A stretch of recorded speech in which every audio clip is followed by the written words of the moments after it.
Welcome into another episode of Locked On Phillies. The Phils win another series, and it was a wild doubleheader with a lot to react to, including what to do with Mick Abel. We talk about all of it on today's episode.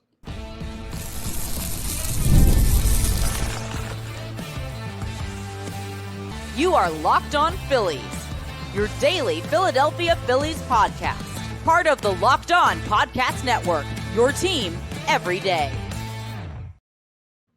Yes, this is Locked On Phillies. I'm your host, Connor Thomas. Thank you so much for joining us today. We come to you as part of the Locked On Podcast Network, your team every day. You may know me from some of my other work in the sports talk space. So I've been on air over at 97.5 The Fanatic doing sports talk radio for over 5 years here in Philadelphia. I've been a credentialed Philadelphia Phillies media member for 4 seasons. And this is now my 4th year as the host of Locked On Phillies. We're available. Locked On Phillies is, I should say, wherever you get your podcasts. So if you found us in podcast form, make sure you leave a rating and a review. And if you're watching us on YouTube, well, make sure you're hitting that subscribe button because that'll get you notifications when new episodes are posted. So subscribe to Locked On Phillies. It's free, it's easy, and it really helps us out as well. So I appreciate everyone who's done that and everyone who's going to do that. Today's episode is brought to you by Game Time. Download the Game Time app, create an account. Use code Locked On MLB, and you'll get $20 off your first purchase with our friends over at Game Time. What a darn doubleheader it was yesterday between the Phillies and the Padres. Game 1, not good. Game 2, very good. I don't know. And even in Game 1, the Phillies made a late push, but they were in that spot because Mick Abel struggled mightily to start the game. It was up and down. So we're going to start with major reactions from the doubleheader, just all encompassing. We are going to talk about what the Phillies do with Mick Abel going forward after another rough start for him. And we're going to do an off-day standings check-in, as we always do, since the Phillies do not play tonight. So let's start with the doubleheader and a whole bunch of stuff to get into. Like, where do we start? Do we start with the good? Sure. Why not? You know I always love to start with the good. Cristopher Sanchez dazzled in Game 2. He was unbelievable. He deserves to be in Atlanta as a National League All-Star. He has had himself a great season. It gets overshadowed by Zach Wheeler's dominance, who just won, by the way, National League Pitcher of the Month. We may talk about that a little bit more in tomorrow's episode because we won't have a game to react to. But Sanchez was unbelievable. Like, outside of Abel, Sanchez, Luzardo, Wheeler, Suarez, haven't they been on one of the great stretches you've seen from a Phillies pitching staff? And then Abel gets roped in there because he's part of the rotation, but really it's those 4 guys. And Sanchez saw Abel struggle a little bit in the first game of the doubleheader and said, "Don't worry about it, kid. I got us." And he goes out there and he makes sure the Phillies win the series. He was dominant, and that was really good to see. Also in Game 2, we'll work our way backwards. The Phillies with a 5-1 victory in Game 2, so you want to start with the win. You saw some good at-bats out of Max Kepler and Brandon Marsh, both of those guys going yard. And I'm a little bit annoyed because Johan Rojas played Game 1 in center field. Brandon Marsh did not. Marsh is swinging a hot bat. He did pinch hit in Game 1 and went 1 for 1. And so he got a hit in that pinch hit at bat. And then he goes yard in Game 2. So, I don't know, maybe listen to me, Phillies, and play the guy while he's hot right now. I'm not saying don't make trades at the deadline. He's going to be your center fielder of the postseason. I'm not saying that. I'm just saying right now he's swinging a hot bat. Leave him out there. And Max Kepler had a nice day. Well, a nice second game of the day. And I guess, honestly, he wasn't bad in Game 1 either with just the at-bats he put together. But he goes yard, hits an absolute moonshot, and that's where most of the offense came from the Philadelphia Phillies. Bohm was also 2 for 4. Castellanos with a hit and an RBI. You got a good, just solid team performance. But you never were too worried because Cristopher Sanchez went 7 innings of 1-run ball. I did bring up about Game 2. Should Cristopher Sanchez have been out there for the 8th inning? He only had 85 pitches. And you worry about going to this bullpen sometimes when you have a guy that's been efficient and taking care of business. Though the Phillies did have a bit of a longer bottom of the 7th. So maybe they felt like that was too long of a rest, and they just went with the Ryan Kirkring. And then after that, Matt Strahm, who both got the job done. Kirkring looked really good. Strahm looked solid. But then I look around the NL East, and we'll talk about this, and I see The news of Spencer Schwellenbach, where he's going on the injured list. Griffin Canning on the injured list in New York. Being more cautious with pitchers and getting away with it is not a bad strategy. It may be questionable in the moment of why are you doing this? But as long as you win the ball game and you cut down on those amount of pitches and innings and everything those guys throw, it could very well help you in October as we see some of these other teams, playoff contenders, losing arms left and right. And I'm not talking about lefties and righties. I'm talking about very, very consistently losing arms to injury. So I don't, in retrospect, I don't mind the decision. In the moment, I hated it. Even with Kerkering getting out of the 8th inning, no problem. I hated it. So I would have liked to see Sanchez go a little bit more. But outside of that, no real issues with game 2 of the doubleheader, which brings us to game 1, where we did have issues. So Mick Abel, we're going to talk about more. And the Phillies actually were down 6-0 in this game that they lost 6-4. So they made this ferocious comeback in the late innings. And I love the fight from the team, right? You want to feel good about that. But just the way the game went, it never really felt like they had a chance from Jump Street because you didn't get the starting pitching you were used to. Now, I think we might be spoiled. And by we, I mean me. I don't mean to rope you in to this unless you're feeling this way. And then this is where I think it comes from. Mick Abel going out there and having the struggles he did and getting bounced in the second inning. You're not going to win many ball games like that. But that game wasn't over at the point that Mick Abel was lifted from it. And to me, I was just like, yeah, see you in game 2. This was done. Because I think if I don't see someone go out there and throw 7 shutout innings based on how this pitching staff is throwing, I'm like, yeah, this is a terrible pitching performance they'll never overcome. They almost overcame it. They brought the winning run to the plate in the form of Kyle Schwarber. So credit to the Phillies for fighting back. Credit to the Phillies bullpen for picking up Abel in a big spot because we know Abel didn't have the best day. Well, Max Lazar gives up 1 run. Taijuan Walker gave up none through 2 2/3. Seth Johnson gave up none through 2 innings. And then you've got Robert coming in, Daniel Robert. I want to call him David Robert because of David Robert's son. But Daniel Robert comes in and works a scoreless top of the 9th and gives the team a chance, like all of those guys. So it's been a sneaky good series for the bullpen against the San Diego Padres, even though they haven't been forced into too much work with Wheeler's start and Sanchez's start. But you look at that and you say, okay, we feel pretty darn good about some parts of the game. Here's what we don't feel good about outside of Mick Abel. This is the first base running decision of the year that I will lose my mind about. And it cannot happen ever again. It just can't. It is a no-brainer. It can't happen in Sunday League ball. It can't happen in Little League. It can't happen anywhere. Brandon Marsh on first base, down 2 with 2 outs in the 9th inning. So he knows that his run means nothing. He is not the tying run. He is not the winning run. And I just lauded him for the day that he had. Listen, Brandon Marsh played good baseball yesterday. 99% of the opportunities that he got. But Trey Turner hits a little bloop to center field. Brandon Marsh thinks he reads it well. He rounds second. He goes to third. With 2 outs in the 9th inning of a game where your team is trying to make a furious comeback, and he gets punched out right there at third base. Because, frankly, he should have. Credit to the umpire. They reviewed it. They overturned it. Kyle Schwarber still got his at bat. But if I'm the umpire down there, I'm punching you out too on principle. Yeah, you're gone. What are you doing? How in the world are you going from first to third there and making the final out of the game at third base with Kyle Schwarber coming to the plate, who's in the 20s for home runs on the season, who could be an all-star when guys head down to Atlanta coming up later this month? And you decide that you want to risk it now? For what? To be standing on third base? Your run does not matter. Trey Turner, who would have been on first and ended up being on first, is the tying run. Now, if he wanted to stretch it to second to try and get into scoring position, great. But even then, it might not be worth it because everywhere on base is scoring position with Kyle Schwarber up. That is ridiculous that Brandon Marsh made that decision, and that can't happen.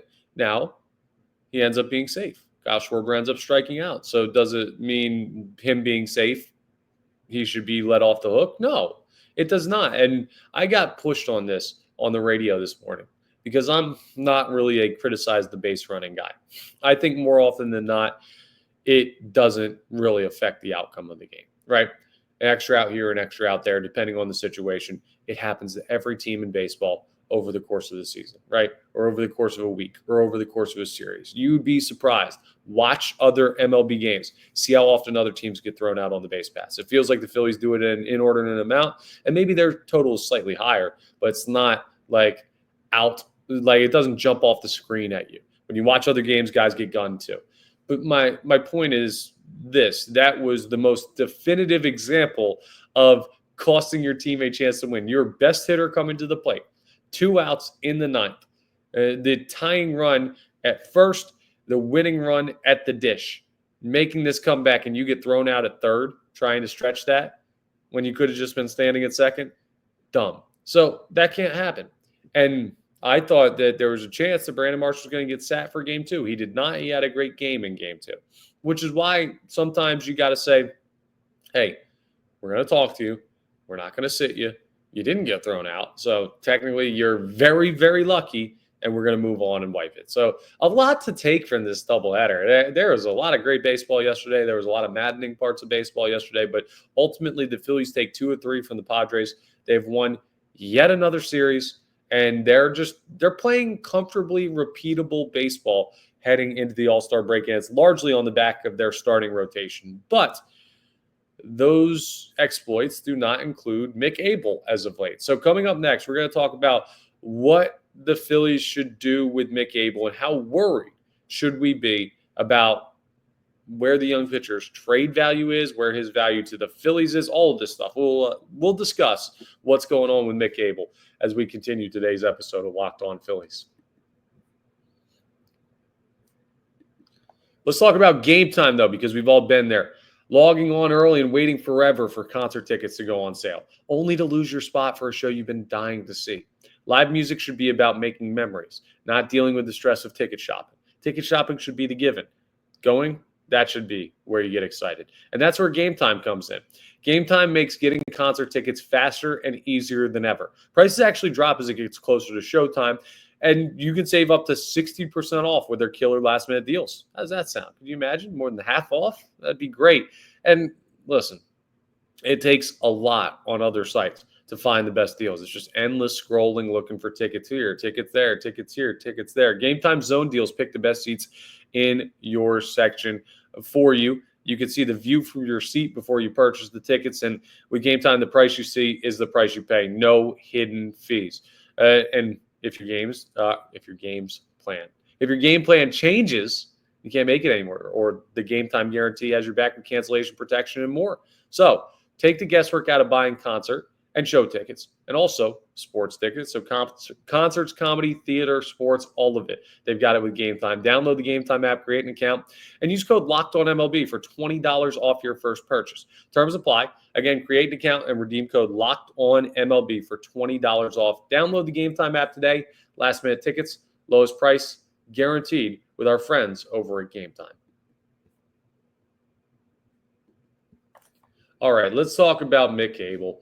Because a lot of y'all jumped the gun on Mick Abel.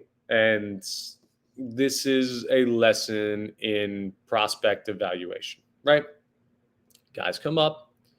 They may have a little something special.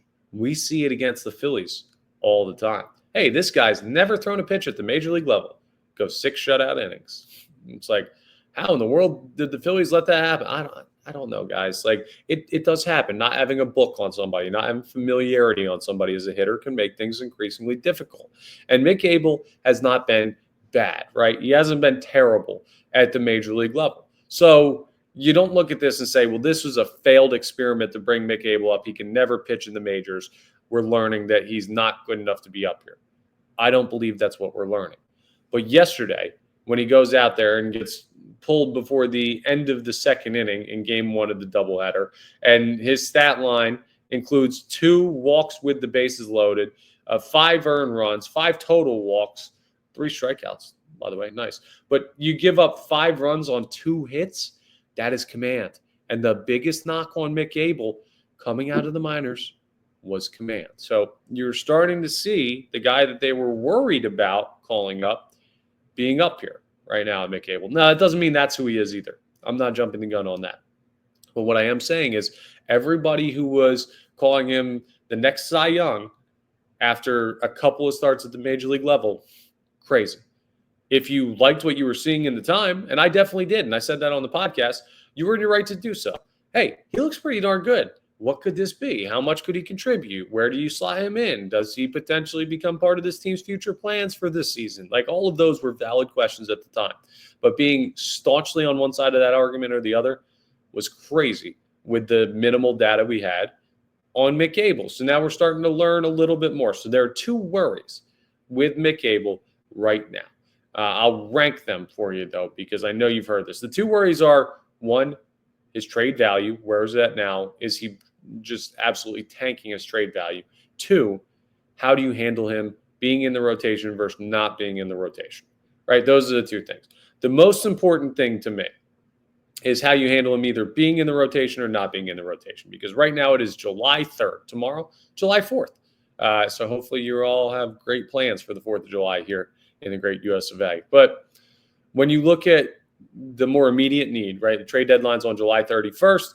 I need to figure out how to get through this month of July where you play some tough baseball games and some tough stretches of series with good enough pitching to keep things rolling and even maybe extend your lead in the NL East from the 2 games that it's at. We'll talk about that coming up when we do our off-day standings check-in in our final segment. But that is priority number 1.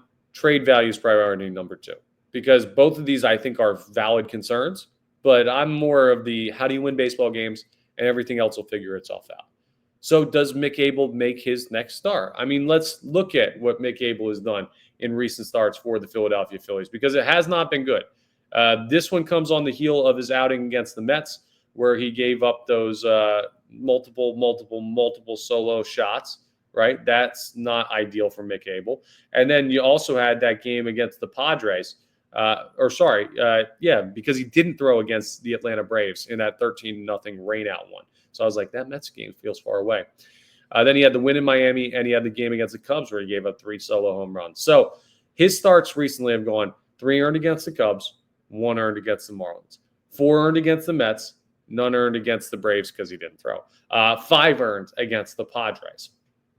So 3, 1, 4, 5, clearly not trending in a good direction. Do you skip a start for Mick Abel? If you do skip a start for Mick Abel next time through the rotation, who is that guy? Do you move Taijuan Walker again, who has been your kind of swing man this year, can start, and then we'll go back to the bullpen? Do you give him a spot start? Because if you do, well, I don't know what you do with the kid. Do you put him in the bullpen? Do you send him down? Because if you send him down, then, well, you're not really making Taijuan Walker make a spot start. You're making him make a set start until I guess you call Painter up or you get Nola back. It doesn't sound like Nola's that close to returning, so I wouldn't count on him. And I don't know if they're ready to call Painter up. That's the thing. That would be the simple solution for the whole who pitches in his spot in the rotation if you do something with Mick Abel. It'd have to be Painter. And I don't know if they're ready to do that. We heard July-ish. It's July. Maybe this is the acceleration that we need to see Andrew Painter up at the big league level. Maybe they'll give Mick Abel one more start ahead of the All-Star break and say, okay, last chance, kid. Show us you got something. And if that goes well, then we reevaluate when guys get back from the All-Star game down in Atlanta. But I don't know that there's a good solution for that as far as spot in the rotation is concerned. It's either going to be Taijuan Walker or Andy Painter. Walker seems like the easiest. Painter seems like the most upside. Nola is just not really in the equation right now. So that's the whole how do you solve the issue in the rotation. And I would probably let him make one more start. Even though he was terrible in this one, I'd probably let the kid make one more start. Now, as far as trade value is concerned, is he tanking his trade value? I don't know that 1 or 2 starts at the major league level do that for a guy. Think about some of the players that the Phillies have acquired. Like Jesus Luzardo, how many bad starts do you think he had at the major league level, or bad inputs do you think he had with injuries and everything like that? A physical that the Cubs said no to. and the Phillies still wanted him, right? So you get these guys up here that can throw and have upside and potential. You can look at that and say, okay, we could still move him. Like Mick Abel still has value on the trade market, but it does go down slightly when you see him have starts like that. So there may be like a single team that sees that and goes, I'm out on Mick Abel, which there are 28 others, but at the same time, you don't want to be losing suitors at this point. And also remember, Mick Abel is not Painter, right? He was in the double digits in prospect rankings at the start of this year. So it's not like he's the number one pitching prospect in baseball, comes up, has a couple rough starts, and teams look at him and say, well, yeah, but we trust the prospect ranking. We trust that he's going to be who we thought. Like, he showed disappointments in the minors too. So I don't know that his trade value was ever as high as some people believed it was. Maybe you do make him throw a couple more starts before July 31st and pray that they go well, and you do offload him because of worries about his command and everything that we've seen here. I don't know. I'm not trading Abel just because he had a 1 2/3 innings start against the Padres where he walked 5 and gave up 5, right? There's more that goes into it than that, obviously. But these are the things running through my mind when it comes to Mick Abel. And Rob Thompson sounded non-committal on Mick Abel making his next start when he was asked about it after game 1 of the doubleheader. So we'll see. It doesn't sound like they have a plan made up yet, but they're furiously trying to figure one out. And I just laid you out the options that they have. What I would do is I would call a Painter. I would let I would let Abel make the next start, and if the next start doesn't go well, I'd call up a Painter and I'd try and trade Abel. That's what I do. Taijuan Walker stays in the bullpen. There you have it. We'll figure out Aaron Nola when Aaron Nola shows signs of life. Coming up next, it is an off day for the Phillies. They do not play. They will play on the 4th of July tomorrow, but today on the 3rd of July, they're chilling before they take on the Reds at Citizens Bank Park. So what is going on around baseball? Where are the standings for the Phillies? We take a look as we have the time to, wrapping up today's episode of Locked On Phillies. Let's talk about Supply House first, though, because you can get the supplies you need from the site made for the skilled trades. That's Supply House. Whether you're in plumbing, HVAC, or electrical work, Supply House is the reliable way to order products online. Their easy-to-use website is packed with helpful resources and the latest product info to help you get the job done right. Plus, with a complete inventory of over 200,000 parts from 400-plus top brands, you're going to find exactly what you need, delivered fast from coast to coast. Maybe you need help with an order. We all do at points. Well, Supply House offers expert support and industry-leading service, so you're always going to talk to a real person. And for trade pros looking for an extra edge, their free Trade Master program offers exclusive perks like a dedicated phone line, free shipping, and discounts on every order. Thousands of skilled professionals are already taking advantage, and now it's your turn. So you can join that Trade Master program today at supplyhouse.com/TM. That's T as in trade, M as in master. And you can start ordering plumbing, HVAC, and electrical supplies with just a few clicks. Plus, use promo code SH5. That's S as in supply, H as in house, 5 is in number 5, for 5% off your first order. Go ahead and check them out. That's supplyhouse.com. Let's take a peek at where the Phillies are in the hierarchy of baseball. They beat the Padres in that series, a nice series win, a potential playoff preview between the Phillies and the Padres. That's what's in, if you remember that video from back in 2022. Oh, man, fans. Just less is more in social media videos when your team is playing well. Maybe the Padres taught us that back in the day. But anyway, the standings. The Phillies are 51-36. They have a win percentage of .586, which is good for the 5th most in baseball, or the 5th highest in baseball, I should say. The win total is good for the 4th most in baseball, tied for the 4th most. So who's ahead of them? Well, the Dodgers have taken off, right? They're starting to hit their stride. They're 55-32. The Tigers, miraculously in the American League, keeping pace. They're unbelievable at 54-33, but don't look now, Detroit fans. The Houston Astros, who the Phillies just got shut out by twice and lost 3 in embarrassing fashion to out in Houston, are 52-34. They're 2.5 games off the best record in baseball. They are a game and a half above the Philadelphia Phillies. They've found their stride Is Houston a bona fide World Series contender? They're starting to have those thoughts. So does that make you feel better about what the Phillies were unable to do out in Houston? Probably not, but maybe it should. Just a little perspective. That team you got smoked by was pretty darn good. Then the Cubs, who the Phillies have handled well, and they have the tiebreaker over, are at 51-35. The Phillies are at 51-36. So there's an extra game to be played there for Chicago to see. But let's say this was the final day of the season and the Phils are off, and the Cubs play and they lose and their record ends up 51-36. The Phillies have the head-to-head tiebreaker. So they would then be one of the 2 first-round buys in the National League. You see why it's so important that they played the Cubs well? The Phils are 2 games up on the Mets, and it's funny, the Mets are actually the next highest team in the overall standings. So once you get past the Mets, it's like the Blue Jays, the Yankees, the Brewers, the Rays, all at 48 wins. The Rays making a push, and the AL East getting really, really interesting over there. But the Phils are in a good spot. They're in the upper echelon of baseball. When you look at the National League, they have the 3rd best record in the National League, and you love to see that. But also take a look at the run differential. It's starting to get better. 4th best in the National League, better than the Mets now. 5 off the Brewers in plus minus. The Dodgers and the Cubs are both up around 100. So obviously there are some better offensive teams in the National League, but the Phillies are not in a bad spot, right? 3rd place in the league, 5th place in all of baseball. And then the division. I just want to look at a couple of trends in the division, which is wild, but you got to keep an eye on these type of things. It's not just the Mets. Now, the Mets have gone 3-7 in their last 10. I think they might be like 3-13 or 4-14 in their last 17 or 18 games. They've been dreadful lately. They can't beat anyone. They had a doubleheader yesterday as well, because they're playing up at Citi Field against the Brewers, and they lost one of those games, so they split. So no blood yesterday in the doubleheader in the NL East for either the Mets or the Phillies. But the Phils have a 2-game lead, which that's not enough to feel comfortable, but it is something to look at and say, okay, this is something to build on while the Mets aren't playing well. The Mets feel like they're heading down. The Phillies feel like they're at least maintaining, if not heading slightly up, and that should make you feel good in the division. The Marlins have won 9 of their last 10, and they're now tied with the Atlanta Braves.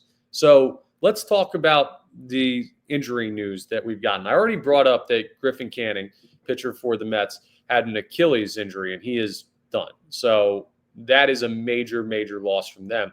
But we found out yesterday Spencer Schwellenbach had a fracture in his throwing arm from pitching against the Phillies when the Phils were down there in Atlanta.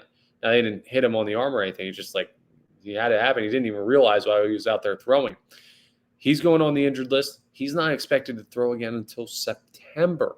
So they are just snake bitten recently. The Braves last year, this year, they're not playing good baseball when they do get their guys out there. The downfall of the Atlanta Braves needs to be studied, because how this team went from perennial divisional winner, World Series contender to gone in a flash is crazy. Now, I'm pretty sure that the Braves are dead, like pretty sure, but I'm not going to I've said it already, so I might as well steer all the way into it. I don't think the Braves are winning this division. I think you can look at where they're at with the injuries they have and say it's a 2-team race in the NL East. Fine. You want me to go make that bold take? I think Atlanta's out of it. I do at this point in the season. There's a lot more still to go. I don't think they make up 11 games. Heck, they could finish 4th in the division. The Nationals are only 3.5 behind them. Could the Braves finish in last? I don't know. I'm not too worried about it. I'm worried about the Phillies finishing in first. But you look at that, and there's a couple of lessons there from the division. One, things can flip quickly. The Mets were in control of this division by 5.5 games, and then you go ahead and you make up that ground, and now 2 games up on the Mets, and that's over the course of like a month or a little bit less than a month. So by the end of July, things could look totally different. A little bit harder in July because you get those days off for the All-Star game. But then September is where teams really ratchet it up, and these games are starting to feel like they actually mean something now.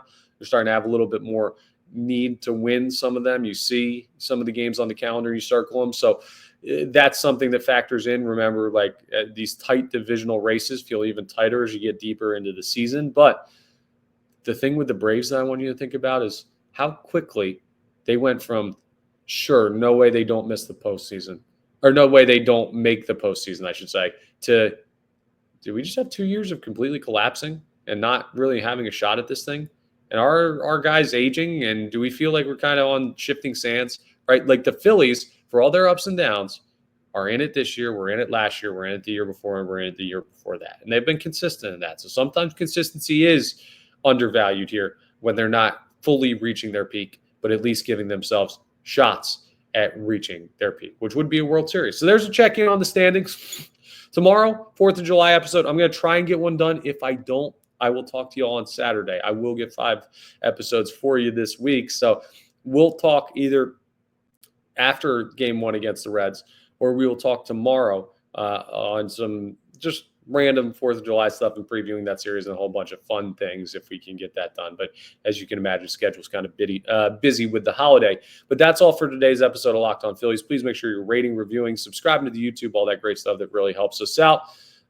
We are part of the Locked On Podcast Network, your team every day. And I will talk to you tomorrow or Saturday. Either way, enjoy your 4th. This is Locked On Phillies.